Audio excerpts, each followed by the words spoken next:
Hi friends, बच्चों, हम महाकवि भारवी द्वारा रचित किरातार्जुनीयम के प्रथम सर्ग का अध्ययन कर रहे हैं। आज का हमारा श्लोक 4 है, जो इस प्रकार से है बच्चों। क्रियासो युक्तैर्नृप चार चक्षुषो ने वंचनीयः प्रभवो अनुजीविभिः अतो अर्हसि क्षन्तुम् ए साधु साधु व हितम मनोहारी च दुर्लभम वचः।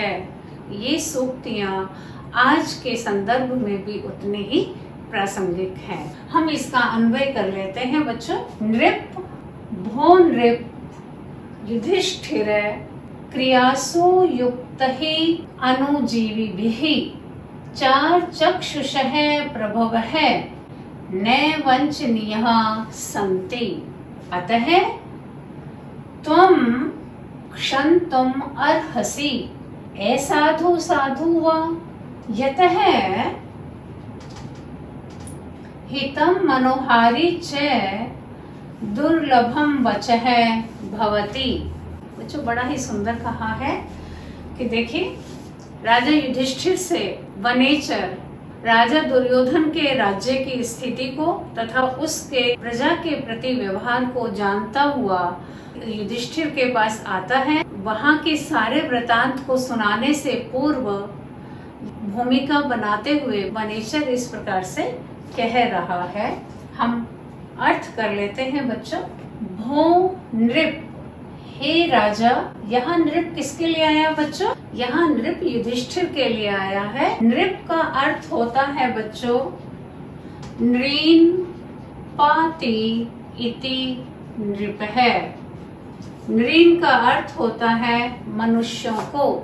जो मनुष्यों की रक्षा करता है वह नृप कहलाता है, राजा कहलाता है। भो नृप, हे राजा युधिष्ठिर।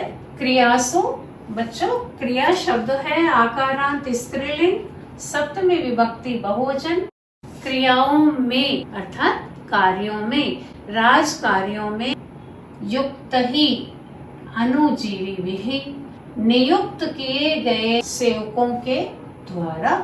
युक्त ही बच्चों, युक्त ही अनुजीविभिः, ये दोनों तृतीय विभक्ति बहुवचन है। नियुक्त किए गए सेवकों के द्वारा चार चक्षुषः गुप्तचर रूपी नेत्रों वाले। चारः चक्षुंषि वर्तन्ते येषां ते। ठीक है, गुप्तचर रूपी आंखें हैं जिनकी, ऐसे वे।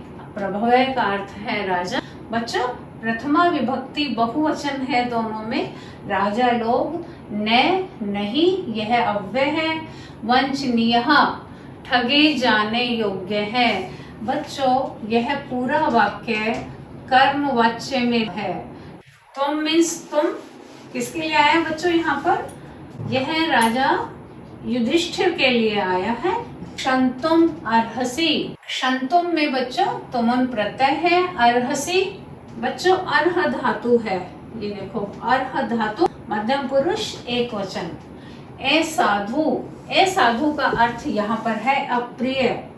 जो बात सुनने में अप्रिय है, कर्ण प्रिय नहीं है। साधु, साधु का अर्थ है प्रिय। ठीक है, वामिस अथवा। ए साधु साधु व, जो अप्रिय है अथवा प्रिय है। हितम मनोहारी च दुर्लभम वचः। बच्चों, यहाँ पर वचः क्योंकि नपुंसक लिंग है, अतः हितम मनोहारी दुर्लभम, ये तीनों भी नपुंसक लिंग में प्रयुक्त हुए हैं। ऐसा वचन जो हितकारी है और मनोहारी भी है, वह दुर्लभ होता है। इसका सरलार्थ हम करते हैं बच्चों।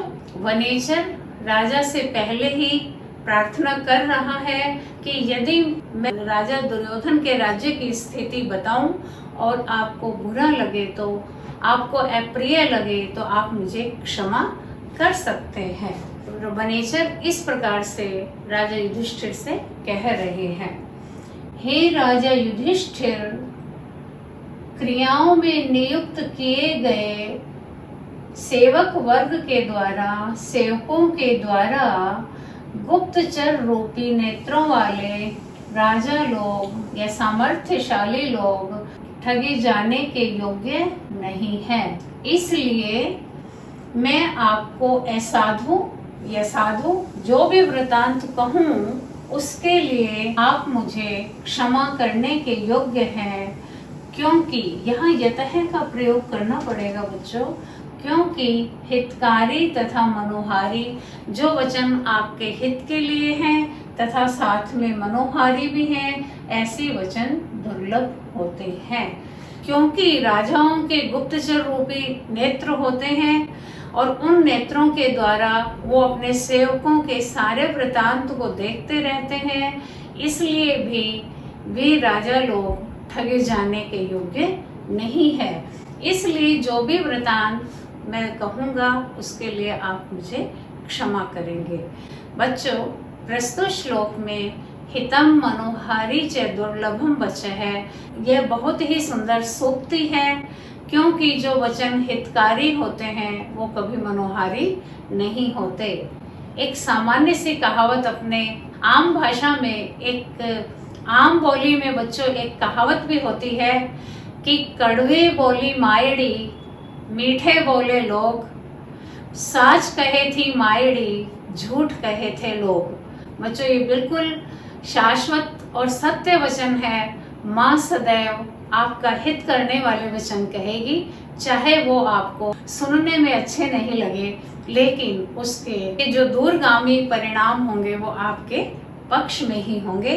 इसलिए सदैव अपनी माँ, अपने माता पिता तथा गुरुजनों के वचनों को ध्यान से सुनना चाहिए। इस श्लोक से हमें यह शिक्षा प्राप्त होती है।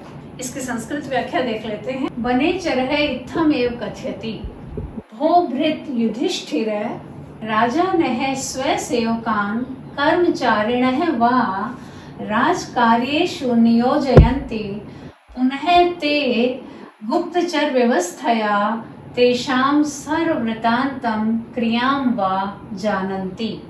अतः ते राजानः सेवकै प्रतारणीयः न सन्ति, अर्थात वंचनीयः न सन्ति। अहमपि तव सेवको अस्मि, अतः एव सत्यमेव वक्ष्यामि।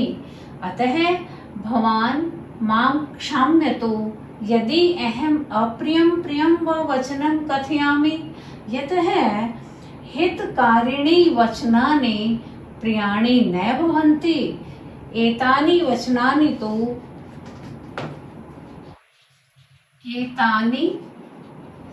वचनानि तु दुष्प्राप्यम एव भवन्ति। बच्चों, ये हमने क्योंकि हितकारिणी वचनानि बहुवचन में कहा है, इसलिए हमने लिखा एतानि वचनानि तु दुष्प्राप्यम एव भवन्ति। बहुत ही सरल भाषा में भारवी ने शिक्षा देने का प्रयास किया है। नेक्स्ट ट्यूटोरियल में हम इससे आगे का अध्ययन करेंगे। Thank you.